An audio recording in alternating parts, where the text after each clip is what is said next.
ask you, so Chris Christie thinks that you're a flip-flopper on the Donald Trump issue. And honestly, I agree with him. And you're basically the new John Kerry on the... if you remember John Kerry from 2004.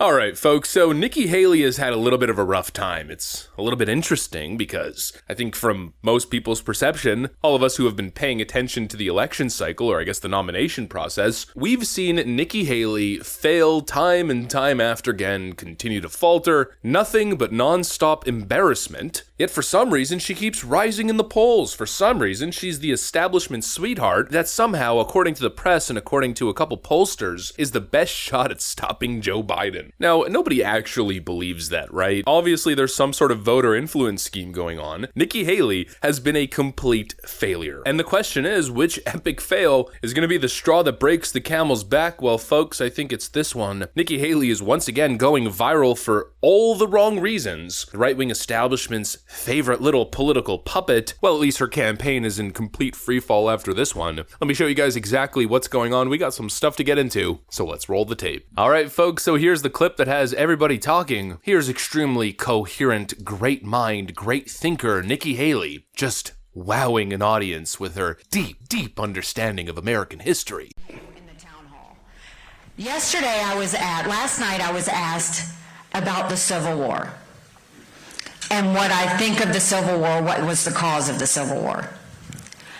Of course the Civil War was about slavery. We know that. That's unquestioned, always the case. We know the Civil War was about slavery. But it was also more than that. It was about the freedoms of every individual. It was about the role of government. For 80 years, America had the decision and the moral question of whether slavery was a good thing and whether government, economically, culturally, any other reasons, had a role to play in that. By the grace of God, we did the right thing and slavery is no more. But the lessons of what that bigger issue with the Civil War are is that let's not forget what came out of that, which is government's role, individual liberties, freedom for every single person, freedom of speech, freedom of religion, freedom to do and be anything you want to be without anyone or government getting in your way. That should be the goal of what we always try and take away from that, right? Because we never want to return back to that place. But we always want to remember the lesson of what it means to be a free individual and that everyone deserves to be a free individual. So we stand by that. I say that as a Southerner. I say that as a Southern governor who removed the Confederate flag off the State House grounds. And I say that as a proud American of how far we have come. So now, I mean, what a complete fool. I love the way all these establishment types and the highly educated parade around in the political world, acting as if they're so above everyone else. They're so intelligent and experienced. Nikki Haley, man, she's on another level, especially when it comes to the experience bit. But when it really comes down to it, well, this is the reality. You want to know the truth? I'm simply going to say it. Nikki Haley is a complete moron. I mean, you have to be to say something like that. You have to be legitimately unintelligent to be in a position like that and to receive a question about the Civil War and to go on this weird, incoherent tangent talking about capitalism and government. I mean, Nikki Haley supposedly is a great political mind, but she can't put two and two together that she's being asked a question about slavery. She's actually being asked a question about probably one of the most important times in American history for the Republican Party. Abraham Lincoln was a Republican. The North was obviously fighting to emancipate slavery. They were fighting for equal rights under the law, and the idea that Nikki Haley can't get that right just goes to show, frankly, how incompetent she is. This is the person that we are supposed to trust being our top diplomat, diplomat on the world stage. Give me a frickin' break. You know, the idea is that Donald Trump is unsophisticated, Donald Trump is stupid, and that these people, well, they're the ones who we should be putting in positions of power because Nikki Haley wears a pantsuit. She was also an ambassador and a lobbyist for big military contractors. It means absolutely nothing. Your experience to me means nothing. Your perceived intelligence means absolutely nothing to me. Nikki Haley's one of the most unimpressive politicians in the modern day. I can't even remember the last time she said anything even remotely insightful. I can't even remember the last time I heard her in an interview talking without a script where I thought to myself, I mean, wow, what a speaker, what a mind. I never thought of it that way. Not once has she ever shifted my viewpoint on any topic, on literally anything. In fact, most of her rhetoric is completely unsophisticated. She has this allure, this image of being a politically sophisticated mother, strong woman, but all she ever does is go on these weird, high-energy tirades about why Vladimir Putin is essentially the next Hitler and we should go to war to stop him. And again, she never actually formulates a coherent argument. It's always just, Vladimir Putin bad. Let's send your sons to go die. Then everybody claps and the oohs and the ahs. Oh my God, she's amazing. What an amazing woman. I mean, come on, don't fall for the stupid marketing tactics. This is who Nikki Haley is. Just a person of average intellect who's way in too deep and for some reason has become some sort of political puppet for the elite, and she's simply running with it. I mean, this clip has to be one of the most embarrassing moments ever. This is like a Kamala Harris moment embarrassing. I'm not going to sit here just because she's a Republican and defend her. The same exact standard applies. If that was Kamala Harris saying that stuff, then what I would probably say in response, my reaction would be, what a moron. Well, just because it's Nikki Haley doesn't mean I'm going to give her a pass. Nikki Haley, of course, addressed the controversy. This is what she said. Please,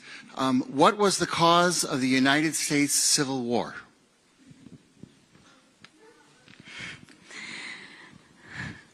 Well, don't come with an easy question or anything. I mean, I think the cause of the Civil War was basically how government was going to run, the freedoms and what people could and couldn't do. What do you think the cause of the Civil War was? I'm sorry? I'm not ready to president. I want to see your view on the cause of the Civil War. I mean, I think it always comes down to the role of government. We need to have capitalism. We need to have economic freedom. We need to make sure that we do all things so that individuals have the liberties so that they can have freedom of speech, freedom of religion, freedom to do or be anything they want to be without government getting in the way. Thank you. And then in the year 2023, it's astonishing to me that you answer that question without mentioning the word slavery. What do you want me to say about slavery? No, you answered my question. Thank you.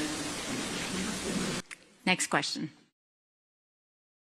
And again, I'm fundamentally unimpressed by this individual, by this person. Her ability to publicly speak is just cringe, slow, mundane. And I'm not expecting politicians to sound overly academic, just not like a simpleton. There's just nothing there. There's no substance. And every single time, Nikki Haley proves one thing. She proves that she's as phony as any politician comes. Now, all of a sudden, she's going to acknowledge that slavery was kind of a relevant factor, maybe even a major factor during the Civil War, but she's also on the record claiming that apparently the question came from a, quote, Democratic plant. Okay, here we go with conspiracy theories now, and you know what? She's probably right. It probably was a Democratic plant. But you know what Republican voters don't enjoy from their potential presidential nominees? Republican politicians who can't handle a Democratic plant. And when a supposed Democrat plant comes to your event, well, we expect you to kind of be on the ball and not engage in, I don't know, career-ending, campaign-ending, cowardly gaffes. Because the reality is Nikki Haley was too scared to say the word slavery. Yeah, I don't know about you guys, but I don't need politicians that are too scared to say a word because they're just so intimidated by the woke mob and whatever the press is going to write about them. Honestly, I think that's probably my conclusion. That's probably what I'm drawing from this whole event, or whatever, this moment, this clip, this gaffe. Nikki Haley just continues to prove to the world that she is unimpressive, relatively unintelligent, she lacks common sense, and most importantly, she lacks integrity and courage. Nikki Haley was the first person to throw Donald Trump under the bus post-January 6, only then to backtrack to save her political career because she planned on running for president. She thought at the time that she could throw Donald Trump under a bus and that she would simply just rise up to the top, but once she realized her plan had backfired, well, she backstepped, and now she plays this sort of, half in, half out, too scared to take a real stance political character, and it's just not convincing anyone. And I know there's been talks that Donald Trump is considering Nikki Haley as his vice president. Fake news, bullshit report, never gonna happen. She's the worst. She's the Republican Hillary Clinton, and moments like these, she's the Republican Kamala Harris, I guess, at this point. And I think for the most part, the American people are just uninterested, despite how many fake news stories come out of the New York Post and other outlets suggesting that Nikki Haley is the future of the Republican Party. Anyways, that's pretty much what I got for you guys. Hopefully you enjoyed this video. If you did, make sure to leave a like and possibly subscribe to the channel. Thanks for watching, friends, and I'll see you on the next one.